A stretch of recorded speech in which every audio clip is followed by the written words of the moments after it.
জাহাঙ্গীরনগর বিশ্ববিদ্যালয়ের হলগুলোতে cycle pumper বিতরণ করেছে জাহাঙ্গীরনগর বিশ্ববিদ্যালয় শাখা ছাত্র শিবির। রোববার ২৭ জুলাই কয়েকটি হলের প্রভোস্টের কাছে হস্তান্তরের মাধ্যমে এ কার্যক্রমের উদ্বোধন করা হয়। জাহাঙ্গীরনগর বিশ্ববিদ্যালয় শাখা ছাত্র শিবির সূত্রে জানা গেছে, ম্যানুয়াল এই পাম্পারগুলো হলের কর্মরত সিকিউরিটি গার্ডের নিকট সংরক্ষিত থাকবে। শিক্ষার্থীরা তাদের প্রয়োজন অনুযায়ী নিয়ে ব্যবহার করতে পারবেন। শিবিরের এই উদ্যোগ শিক্ষার্থীদের মাঝে ইতিবাচক প্রতিক্রিয়া সৃষ্টি করেছে। এছাড়া সামাজিক যোগাযোগ মাধ্যমেও বিষয়টি নিয়ে আলোচনা হচ্ছে। একজন মন্তব্য করেন, চমৎকার আইডিয়া।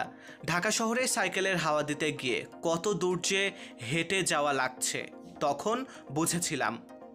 আরেকজন বলেন, একদম ছোট থেকে বড় যে কোনো সংকটে শিবির এগিয়ে এসেছে, ভবিষ্যতেও আসবে ইনশাল্লাহ।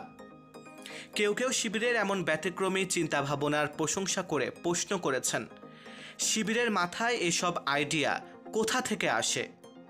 আরও একজন মন্তব্য করেন, গুড আইডিয়া, ক্ষুদ্র হলেও খুব প্রয়োজনীয় শিক্ষার্থী বান্ধব একটি কাজ।